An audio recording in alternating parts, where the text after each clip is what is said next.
Bharatiya Janata party మైనారిటీల పట్ల విద్వేషాన్ని ప్రకటిస్తూ వస్తుందంటూ ఎంఐఎం అధినేత అసదుద్దీన్ ఓవైసీ విమర్శలు చేస్తున్నారు. ఇటీవల భారతీయ జనతా పార్టీ విడుదల చేసిన మేనిఫెస్టోలో మైనారిటీ అనే పదాన్ని ఎక్కడ కూడా వాడకపోవడాన్ని ఆయన తప్పుపట్టారు. రాజ్యాంగ పరంగా మైనారిటీ అనే పదము రాజ్యాంగంలో పొందుపరిచి ఉన్నప్పటికీ కూడా వారి గురించి ప్రస్తావించకపోవడము చాలా బాధాకరమని ఆయన ఈ సందర్భంగా ఆయన బీజేపీని విమర్శిస్తూ వస్తున్నారు. అయితే ఆయన మాటల్లోనే మైనారిటీకి బదులు అణగారిన వర్గాలకు అనే పదాన్ని వాడింది అని కూడా ఆయన చెప్తున్నారు. మరి మైనారిటీ అనే పదాన్ని ఎందుకు వాడాల్సి వచ్చింది రాజ్యాంగంలో అంటే వారి మత విశ్వాసాలు కావచ్చు, వారి యొక్క మత స్వేచ్ఛకు సంబంధించి, మత విద్యను అందించడం సంబంధించి రాజ్యాంగంలో ఆర్టికల్ 25 నుంచి 28 వరకు మరి రాజ్యాంగంలో వారికి ప్రాథమిక హక్కుల భాగంగా పొందుపరచడం జరిగింది. వాళ్ళకి ప్రత్యేకంగా వారి యొక్క సంప్రదాయాలను, మత స్వేచ్ఛను, మత వ్యవహారాలను నిర్వహించుకోవడానికి అవకాశం కల్పించింది. అంతేగాని మత విశ్వాసాల ఆధారంగా సంక్షేమాన్ని ఏర్పాటు చేయాలని,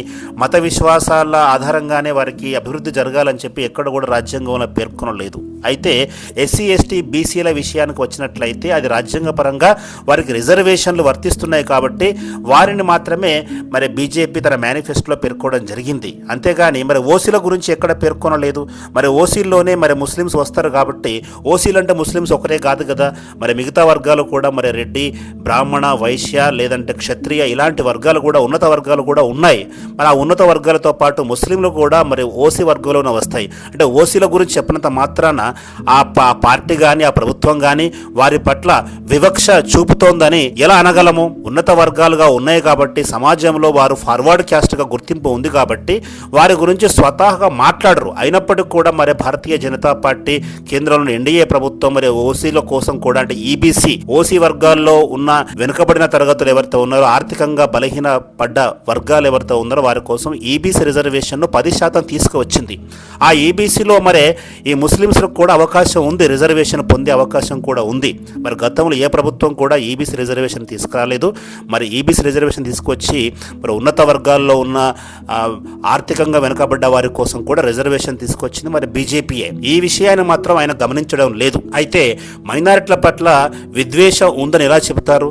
అణగారిన వర్గాలని చెప్పినప్పుడు అందులో ప్రతి ఒక్కరు వస్తారు. ఎవరైతే సామాజిక న్యాయాన్ని నోచుకోలేని వాళ్ళు, సమాజంలో వెనుకబడ్డ వాళ్ళు, ప్రభుత్వం యొక్క ఫలాలు అందుకోలేని వాళ్ళు, సమాజంలో పురోగతి సాధించలేని వాళ్ళందరూ కూడా మరి ఈ అణగారిన వర్గాల కింద వస్తారు. వారు ఎవరైనా కావచ్చు. అంతేగాని మరి బీసీ, ఎస్సీ, ఎస్టీ అనే పదాన్నే వాడారు, మైనారిటీ అనే పదం వాడలేదు అంటే ఇంకో విషయాన్ని కూడా మరి ఓవైసీ గారు ఆలోచించుకోవాల్సి ఉంటుంది.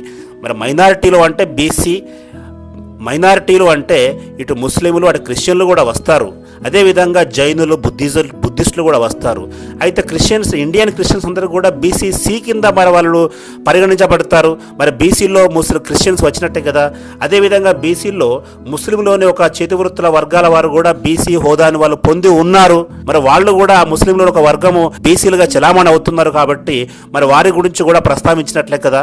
కాబట్టి ముస్లింల గురించి కానీ లేకపోతే క్రిస్టియన్ల గురించి కానీ ఇతర అల్పసంఖ్యాక వర్గాల గురించి కానీ బీజేపీ ప్రస్తావించడం లేదు, ద్వేషాన్ని ప్రకటిస్తోందని చెప్పడం ఎంత మాత్రం సరి అయింది కాదు. ఎందుకంటే బీసీ, ఎస్సీ, ఎస్టీ అనేది రాజ్యాంగ పరంగా వారికి రిజర్వేషన్లో ఉన్నాయి. మైనారిటీ అనే పదానికి రిజర్వేషన్ లేదు. మైనారిటీ అనే పదము మత ప్రాతిపదికన వాడతారు కాబట్టి వాటికి రిజర్వేషన్ లేవు కాబట్టి భారతీయ జనతా పార్టీ ఆ పదాన్ని వాడి ఉండకపోవచ్చు. అంత మాత్రాన వారి సంక్షేమం కోసం పాటుపడడం లేదు, వారి పట్ల విద్వేషాన్ని ప్రకటిస్తోంది, వారిని చిన్నచూపు చూస్తుంది అనడం సరి అయింది కాదు. ఎందుకంటే వాళ్ళకి ఈబీసీ రిజర్వేషన్లో వాళ్ళకి రిజర్వేషన్ ఫలాలు దక్కుతున్నాయి, మహిళా రిజర్వేషన్లో వారికి రిజర్వేషన్ ఫలాలు దక్కుతున్నాయి. ఈ విధంగా ప్రభుత్వం ఏదైతే సంక్షేమ పథకాలు అమలు చేస్తోందో, ఫ్రీ రేషన్ కావచ్చు, లేదంటే ఇంకేదైనా పథకాలు కావచ్చు, ముద్రా లోన్స్ కావచ్చు, అవన్నీ కూడా ప్రజా సంక్షేమంలో భాగంగానే అందించడం జరుగుతోంది. గతంలో కూడా పార్లమెంటు చర్చల్లో జరిగినప్పుడు మరి దేశంలోని 20 కోట్ల మంది ముస్లింలు అభద్రతా భావంతో కొట్టుమిట్టాడుతున్నారని ఓవైసీ గారు విమర్శ చేసినప్పుడు ప్రధానమంత్రి గారు చాలా ధీటైన సమాధానం చెప్పారు.